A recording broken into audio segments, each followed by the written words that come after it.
That's me. riding, We're good. All good. Bigfoot riding a unicorn? That is Bigfoot riding a unicorn. Yeah, I like that. He looks happy. Thanks.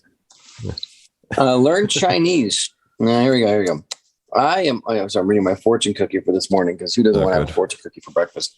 Yeah. I am always doing that which I cannot do in order that I may learn how to do it. Yeah, that's me at jiu-jitsu, having no idea what I'm doing. Is that so? Yep. All right, Brian. I missed today's conversation. What does Brian believe? I don't know. Well, no. You're going to put me on the spot? Well, I don't think you have to tell me what you actually believe. It's more like why would you want to know exactly what you believe when you could learn to figure it out over time? Wouldn't that just be like boring? Yeah. Well, that'd be kind of dumb too. A lot of people I think are really obsessed with, labels for their identities. Like I am a this, I am a that. I mean, look at Facebook and, social media, and people are very, very eager to categorize themselves and put themselves in their little boxes. The ticky tacky. Remember that song? Yeah. Little boxes. Yeah. So, maybe it's not such a problem that I run on these sort of vague premises as far as like my philosophy and spirituality and whatnot is concerned. Well, let's talk about those vagaries. Maybe it's the opposite of a problem, Drew. Maybe it's a blessing. Let's find out. Maybe. So what's Brian vagary number one? Vagary number one. Let's see. So I believe in a higher power. Okay. Mostly because I want to. Have you ever had an experience that mandates that, like, even if you could deny it philosophically, you couldn't deny like the experience you've had with said higher power? I'm not sure. I could put it quite like that. I could say that I've had experiences that most definitely confirm that there's much going on beyond the mundane and the profane, for sure, which would be indicative of some kind of higher power. Mm-hmm. But as far as God is concerned, I look at stuff like patterns and geometry and the apparent underlying order of things, and I go, well, wow, this doesn't seem like arbitrary at all. Okay. So intelligent design seems to be like that's what that's called in terms of like belief structures, is just the belief in intelligent design. You know what I mean? Right. Can you believe in a higher power and not believe in intelligent design? You could believe, I guess, in a higher power that has chaos as a virtue. Oh, that'd be interesting. Well, it probably maybe it does. Maybe that is part of it. I mean, it doesn't mean pure rationalism, right?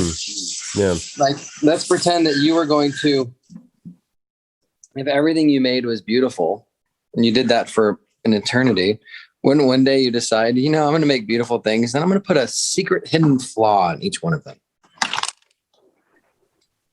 Yeah, isn't that like the Matrix kind of? Well, I mean, no, it's just more like a diamond. Like, what the difference between a diamond and a cubic zirconia? They're the exact same chemical structures. That a diamond has a flaw and a cubic zirconia doesn't. Oh, and the flawed thing is more rare and special.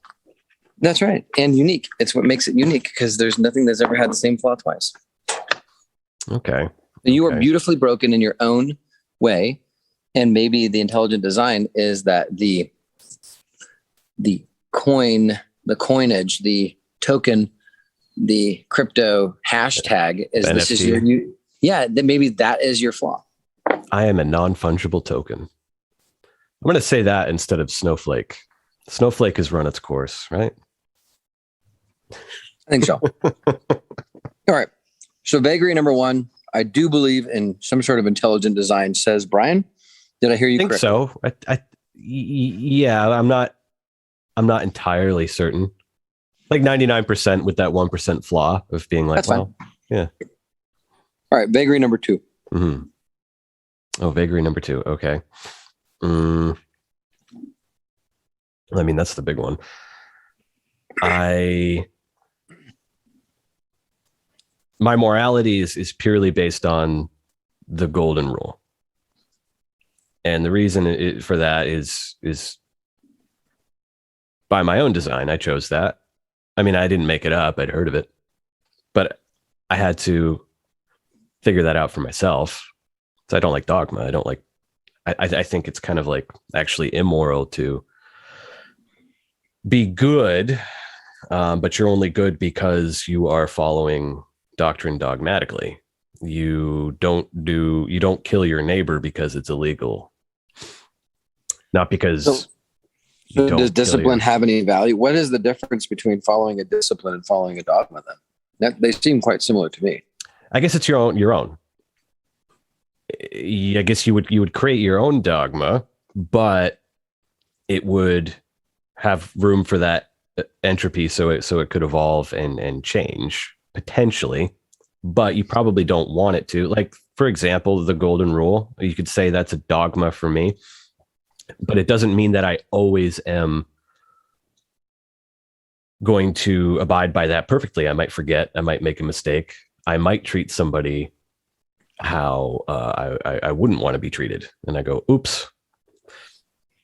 But in general, I mean, I think I like the idea of not having lots and lots and lots of morals. I like having like a couple that are like really strong and generally work for all things, rather than like, don't do this, don't do that, this is good, this is bad. Well, I mean, Jesus, when the Pharisees said, hey, we got these 619 laws, which ones are the best ones? Mm-hmm. He said there's really only two. Love the Lord your God with all your heart, soul, mind, and strength, and love your neighbor as yourself. Oh, okay, so I'm Jesus. All right, this is easy. I mean, it's easy, except for the fact that most people don't love themselves, and that's why there's war. So here's an interesting one. If you abide by the golden rule, but you're a masochist, not good, right? I don't know that. Well, I mean, do unto others. Most people see. I really think that the golden rule is actually a ploy of the deep collective unconsciousness trying to get you to not be a person. You're gonna have to say that again. So I think that the golden rule is like a deep ploy to, in the way that it's expressed in Western culture, do unto others as you would have them do unto you.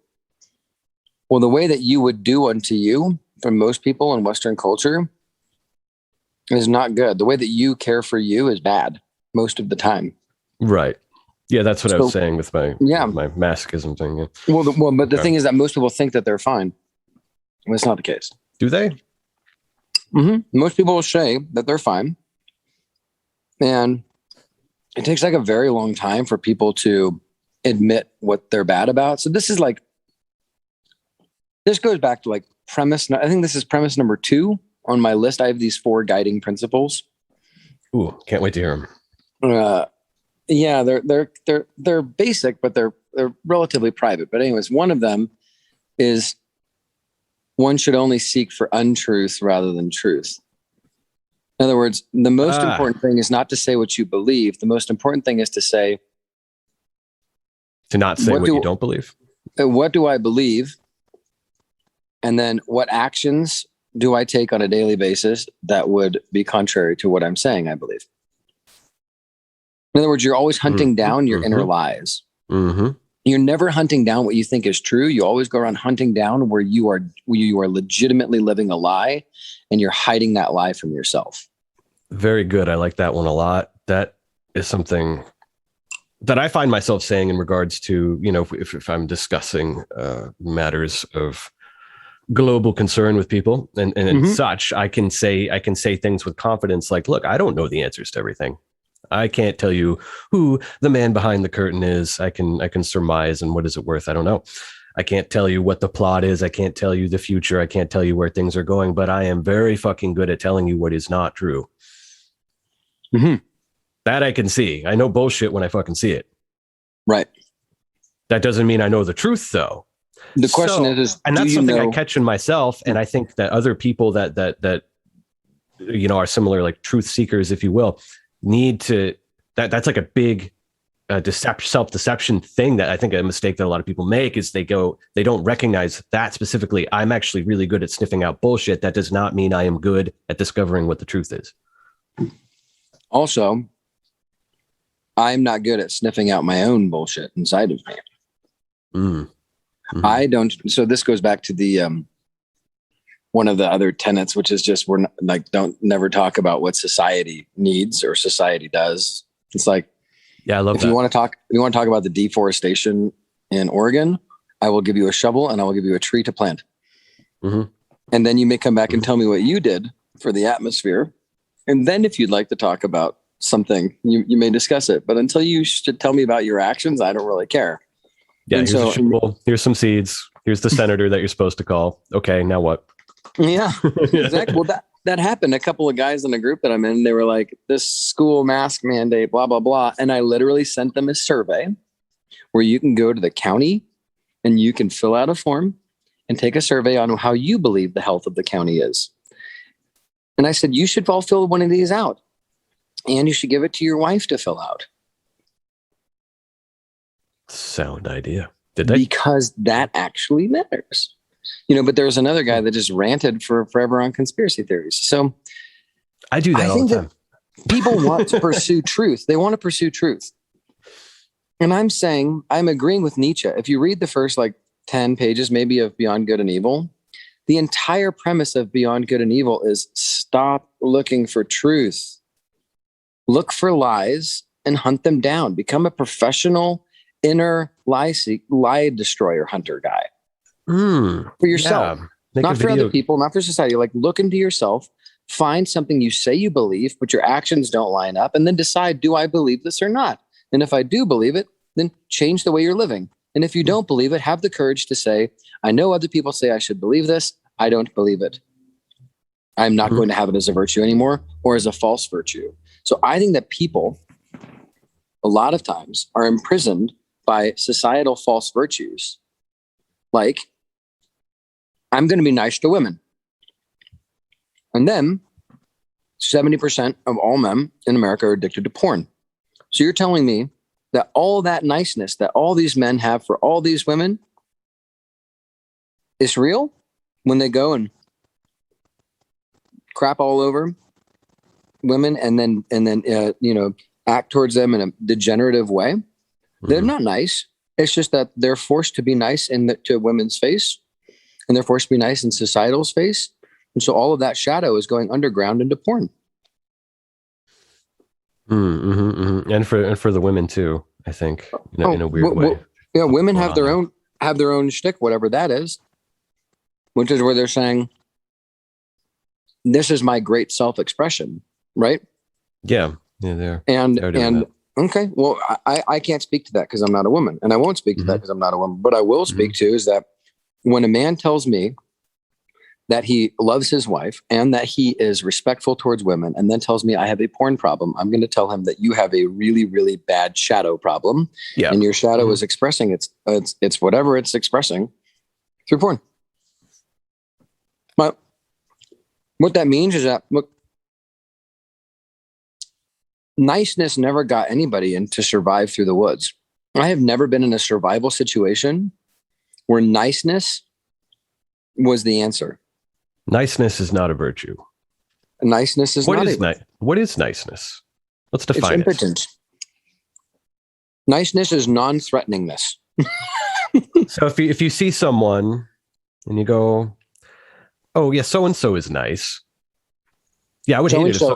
I would hate it if someone said that about me, unless they they were more specific. More specific, but nice is Brian? I'm super unthreatened by Brian. He doesn't threaten me. Innocuous. Yeah, I feel nothing. Yeah. When I'm around him, I feel like I can be the best version of me. Brian helps me to focus on me because I'm not threatened by him. Ooh, that's good.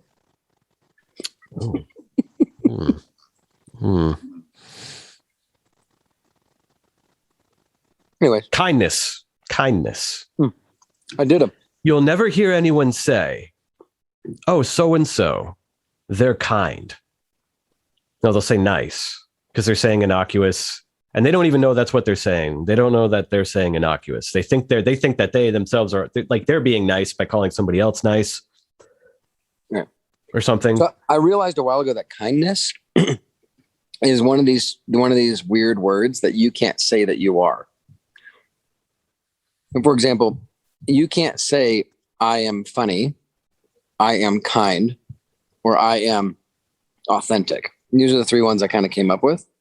Like, let's say that I'm struggling financially and you come up and you give me a whole bunch of money and you're like, Drew, look, all your problems are solved. You weren't kind unless I think that you were kind. Otherwise, you were just, jumping in because I was about to solve this problem, and then you did it for me, and now I don't get any joy. And now you're stealing all of the joy of hard work and credit that I was going to get. You just ganked it. So yeah, you weren't kind. There's two parties there. Yeah. They need to. Kindness is when I agree that you have acted selflessly. Humor is when I say that you were funny, not when you say that you're funny. Or authenticity is when I look at you and I say, I've perceived your humanity. You have demonstrated humanity. You've shown it. Therefore, I declare you as authentic. Mm-hmm. But so many people think that kindness is helpfulness. You don't know what helpfulness is. It's difficult to figure out how you can help somebody. And so in order to be able to do that, you would have to know how to help yourself. You would have to know how to observe others without the delusions of yourself projected upon them. Right. And you would have to be sensitive to the environment around the two parties as well. Yep. Other variables. So this is complicated. Help is not easy. Not easy. Here's how I've shaken it up. So Brian Wright comes to live at Phoenix Ridge. All right. Okay. Because we talk about things that we're actually doing. Mm-hmm. It's not just philosophical, it's real. Now, am I helping you? No, I would argue that I'm not helping you. I would argue that I am empowering you to take a risk that you would not otherwise be able to take. Okay. I'm giving you the option to be as risky as you would like to be with regards to whatever it is that we're doing. Mm-hmm. Mm-hmm. Mm-hmm. I find that the best way that I can help somebody is to empower them to take a risk that they would not normally be able to take. Right. I remember your rants against angel investors a long time ago. Yes. Yeah, well, yeah, certainly. Well, and that's its own, that's the prostitution of your own dream. And then the buying up and the voyeuristic capitalistic game on those companies. Yeah. And if everybody's in it for that, then it's fine, I guess. But man, if you're putting your soul on the line. So I believe that to help somebody is to empower them to take as many risks as they can take. Not to catch the fall.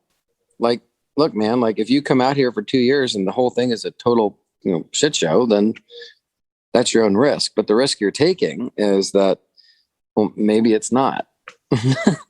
Yeah. And I was actually explaining to one of my friends, like, if it were a total shit show, I definitely wouldn't consider that a failure.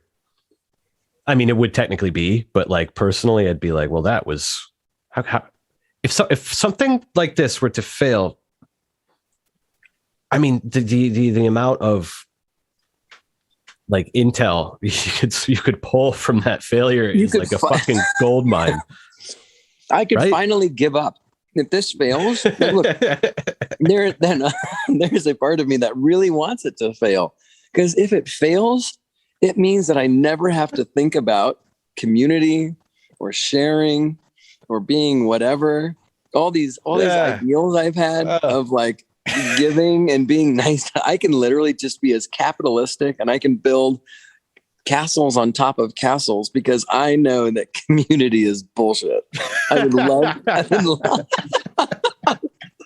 I would love to wake up tomorrow and be like, guess what I'm doing today? Whatever the fuck I want, because community is bullshit and I've proven it. Oh no. I don't think it's the case. I've created a monster. I don't think it's the case, but I would love to find out. Wouldn't you love to find out? Yeah, I would. Like, is there such a thing as like libertarian community? Like, or is that an oxymoron? I don't think that it is. Well, okay, going back to the more philosophical, like we were talking about order and then like, the non-fungible token thing, a little bit of uniqueness and entropy that you let sneak in to make things interesting. Well, maybe that's like the formula. You have to have like an oxymoronic kind of like generator, like two conflicting things slamming together to kind of like make a spark. Yeah. And things you have to be willing to let things die. Yeah, well, they do. So every time I talk to somebody about what we're doing, every time I talk about it, they're like, "Oh, well, you should write down the basic tenets, or you should, make it really write it down." And every time they say it to me, and somebody says you should write something down, I get really upset deep on the inside of me. It says, "No, I won't write anything down." And I've been trying to figure out why I get so upset with this, why I refuse to write down the rules. And I think it's because if the values of the community cannot be passed down orally through song and story, then I don't think that the value should remain. Like, okay, that's the magic of oral tradition. Right. So was it Aristotle? One of the Greeks was talking about that, right? Like written word is going to be a big problem because it's going to, yeah. I've heard this come up a lot lately, and Steph too. I think he's really into the whole mnemonics thing and how, like riffing and like. His whole like fuck books thing, because I think he's into that. Right. Like what was lost in written word was, being like a jazz virtuoso and being able to riff off the cuff or being able to store lots and lots and lots of information in your head and sort of like pull from it. And that being like a really valuable thing. Yeah. So I'm really teetering on this edge of, no, we will not write anything down. Okay. We will sing and Fearless leader would approve. We will sing and we will tell stories and we will dance. And if you can't put it into a symbol that you can express in your body, then maybe it doesn't need to be there. If friends won't dance, they're no friends of mine. No friends of mine. Somebody said, what's the main, if you could restore one virtue to men in America, one virtue, what would you restore? And I said, the ability to be a goofball. That's my favorite thing. And the thing is, like, I often come across as a bit stoic and detached. And the reason is because I am a giant flaming fucking goofball. Like, I'm bad. I'm really bad. So it's like, I have to like really. So I don't know where it went. I don't know where my goofball went. It's like you get kids, you get this stuff, and then everything gets so serious. But the other day I was swimming with the kids in the pool and I started pretending that I was like the Kratos character from God of War, and I was doing all of like the special moves, like what a cool dad. You're the coolest dad. And I was like picking up my kids and like throwing them and like making like the like sound effects. And man, I got done with that and I thought that was so fun. In my kids' eyes, I got to be the God of War. Like literally, not like figuratively, like literally. In their minds, that's what was. Drew, that's motherfucking heartwarming right there. Dude. You are dad of the year. No, you are Kratos. If you can't come in and pretend to be a video game character, then how do I know that when I sit down in a loincloth and face paint in my sweat lodge and start doing a Viking chant, how can I trust you to do a Viking chant with me? No, and explore that part of who you are. How can I trust you to do that if you can't pretend to be Mario? No, I can't trust you. I cannot. If you cannot pretend and you don't know where the shaft is that the ninjas are going to come in from, and you don't know where a good fort is located, how can I trust you? Right. So as a sober dude with you got your sobriety channel and all that. My stepdad, when I was very young, he was also a recovered alcoholic. Oh, and I remember he would say something that really pissed him off about drinking culture and, normal people, as he would say sometimes. Normies. That goofiness, that being unhinged, is entirely relegated to that specific ritual and that set and setting of, oh, now that I am intoxicating myself, now I can be silly. Right. Rather than being able to have access to that sort of like goofiness all the time. He also hated stand-up comedy, which I don't hate. I mean, I think it's a perfectly fine art form, but I really did like his point. He was like, I don't need to watch somebody else be funny. I would rather hang out with my friends and be funny. I can appreciate the. Yeah. I thought that was an awesome point. I mean, I'm not too good for stand-up comedy. I think it's fucking fun to watch, but yeah, that's a fantastic point. Mm-hmm. That's like a really good fucking point, is that the average person, the last man, outsources so much. Yeah, I know. Like, it's like, I can't be funny. I have to watch someone else be funny. Well, okay, going back to goofballness, Judd Apatow has made this $1 billion empire based upon goofiness. And then you're like, oh, well, it's stupid for you to pretend that you're Kratos, but then you're going to sit down and you're going to watch 10 seasons of Vikings or Game of Thrones. Like, why can't I listen to a sea shanty and dance around with my kids and pretend that I'm on a Irish whaling ship? Like, screw you. I can do that. You can. And it's way more fun, frankly. It's like your imagination bad. Other people's imagination good, as long as it comes through a fucking screen. All right. So now we're going to parlay this back to God. In the Bible, it talks about where two or more are gathered in my name, talking about Jesus, there I am in the midst. Now, here's the deal. If where two or more people are gathered in Odin's name, is Odin in the midst? Where two people are gathered, and I'm not saying that like my kids and I conjured the spirit of Kratos. Okay. But what I am asking is did we?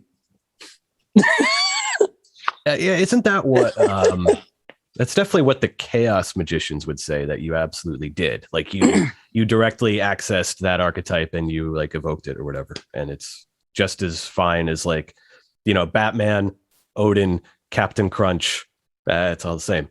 If you can genuinely do the deal, maybe you did. And that brought up some other questions, which is, well, in the Viking culture, one had to die in battle to go to Valhalla, right? Mm-hmm. You're telling me that Jesus is not in Valhalla? Well, no, he's not in Valhalla. What I'm saying is, in the mechanism, in the way that he died, he chose to die purposefully in some form of combat, let's say, as a prisoner of war, right? Meaning that Jesus even presented to us that if I want to be a Jesus follower, that I must also seek to find a way to die daily doing that which I find purposeful, or manifesting that spirit of the warrior. Either way, you have to manifest the idea of, today I want to die in glorious combat towards that which I find meaningful. Drew, can you write that down? We just did. No, I would. I kind of want to wake up every morning and like scream that at the top of my lungs now. I'm waking up today. I am like I am the spirit of Jesus charging towards Valhalla. Jesus with like a Viking helmet. Well, because it says in Hebrews 12:3, it says, consider him who endured the cross, scorning its shame. Oh, consider him who humbled himself and endured the cross, who for the joy set before him. There we go. Consider him who for the joy set before him endured the cross, scorning its shame. So while Jesus is carrying this cross and he's bleeding, he's got the crown of thorns, his head's all swelling and puffy because the crown's really big and whatever. For the joy set before him. So I imagine Jesus kind of with this big, like shit-eating grin while he's naked and bleeding and carrying this cross to the top of a mountain. He's like, finally, this is it. I'm here. I'm about to save the world. I'm about to present the ultimate example. Man, I've been waiting 33 years to die. Man, holy cow, like this is the moment. I'm about to save mankind. And I don't care if you're a Christian or not. The idea of a shit-eating, grinning Jesus who's naked and bleeding, carrying this cross to the top, who just can't wait to die for humanity, that's my kind of Jesus, man. Okay. Yeah, I never really liked like that sad-looking Jesus. I don't think so. In like the Catholic Church, that's like, and there's almost like this guilt that they're kind of.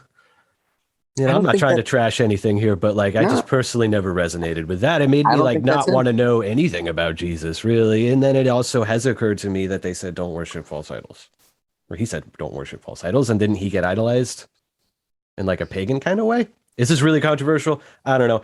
No, not overly controversial. Well, I mean, personally, I wouldn't see any problem with, if I were like a devout follower of Jesus, I'd fucking make Jesus paintings, and I would make that cool little statue with like a winking Jesus as he's suffering. I wouldn't have any problem with it personally. But I mean, isn't that kind of hypocritical though, in a way? I mean, Jesus is a God man. Like at some point, I don't even question the religions. I don't question the religions. I don't really care anymore. Like they have their own reasons to be self-sustaining because they got things that they got to do. And you know what? Growing up as a pastor's kid, like I can appreciate the institutional need to generate revenue and be able to pay for the gardening in your church. Like I get it. Like I get that, some things you just can't sacrifice. And you need to do things a certain way. Now, for me personally, okay, Jesus is the God man. I need a God man to follow because I need an example because something in my heart says that I need to have a goal to shoot for. Jesus is the best version of the God man. I think he's the coolest guy to shoot for. And I think that when I sit down and say my prayers at night, if I meditate on a person that I'd like to be like that. So I'm just going to go ahead and say that that's good enough for me. I have no need for any other God men. Not even Kratos. I enjoy the character of Kratos a lot, but no, I think that he did his, I think that he's got some character flaws. I see more of myself in the lowercase g, which is somebody striving to do something mighty. The mighty ones, right? Yeah. Like I am sons of God. It's not like if you are a son of God, doesn't that make you like, I don't know, like a God junior or something? Like lowercase g, like I'm not like almighty God necessarily, but like made in his image. Yeah, Jesus is the God man. I'm perfectly cool with that. I have no issues with this. Like I'm not sitting around praying to Odin. Odin's just not cool enough to get my prayers. Like sorry. Like you didn't do the deal the way that the Jesus God man did. And that's literally good enough for me. Odin is pretty cool though. He's not cool. Okay. Yeah, like all these other gods, all the mythopoetic stuff. Like I am 100%. I just bought Marie-Louise von Franz. Have you ever heard of her? No. She's like you can buy the collected works of Marie-Louise von Franz. She's the female Jung, as far as I can tell. Oh, cool. And she wrote a book called The Maidens Quest. Circa 1958 or something. I'm intrigued. Go on. And so a lot of Iron John from Robert Bly, he quotes Marie-Louise von Franz more than he quotes Jung, put it that way, in terms of the storytelling arc. Oh, wow. So, no, she's the female Joseph Campbell. I'm sorry. That's the better. Okay. The hero's journey. So she did a lot of other works. So anyways, I got one of her collected works coming. It was a pretty rare find, I think. But anyway. Cool. I can't wait to have access to your library. I can't wait for you to have access to the library. Jeez. You know, or find out that, you know what, people aren't to be trusted. And I shouldn't have never had that community in my house because Brian stole all my Marie-Louise von Franz books. You know? do do do do do do do do do do do do. Anyways, nerd alert. That was pretty hardcore right there, man. That was great. So I'm pretty certain at this point that I'm fine on the religious side. I just think that there's a better way to do it than church, where you're rewarded for acting holy. Mm-hmm. I would like to be rewarded for having hunted down a lie. Ooh. Do you get experience points? I had a friend of mine call me the other day, and he said, "Drew, I want to confess something to you. I'm a sex addict." I hate that. And I said, "Ryan, you have to bleep that." Well, no. Yeah. I said, "Hey, bro." I'll bleep it. Yeah. I said, "Hey, bro." Send me the timestamp. Yeah. Timestamp. I don't know. I got 9:47. Anyways, I said, "Hey, bro, you used to sleep with 5 girls every single week. Of course you're a sex addict." Mm-hmm, mm-hmm. I've known the guy for 20 years. I'm like, "Of course you're a sex addict." And he's so liberated. He's telling everybody he's so excited that he's discovered that he's a sex addict. And it's bro, that's so amazing. You went and you hunted down a lie where you said, "I have no problems in this area." And you finally realized, wow, it's the biggest area in your life that's holding you back. And it's also crippling everybody around you. Good job. You hunted down a lie, which was that you were fine. Mm-hmm. The day I admitted I was an alcoholic, it's great.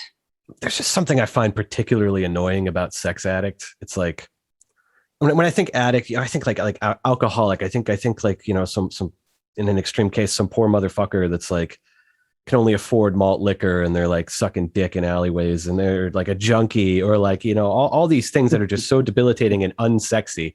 And for some asshole to come along and be I have the sexiest addiction there is. I get laid a lot. Fuck off. No. I know it's a real thing. I know it's a real thing, but also fuck off. That's all I'm saying. The alcoholism thing is kind of similar because it's man, I got this problem. I love to drink all the time. And have fun. Fun. But no, there's dark party. It's really easy to envision the dark side. A lot of alcoholics are not having fun. Yeah, and a lot of people. I gotta go. And a lot of people who are having sex with sex addicts, they're not having fun either. So it's pathology. Yeah, it is. All right, man. I love you. Okay, that was fun. That's the end of the world. That was fun. All right. All right, we'll see you, man. Bye.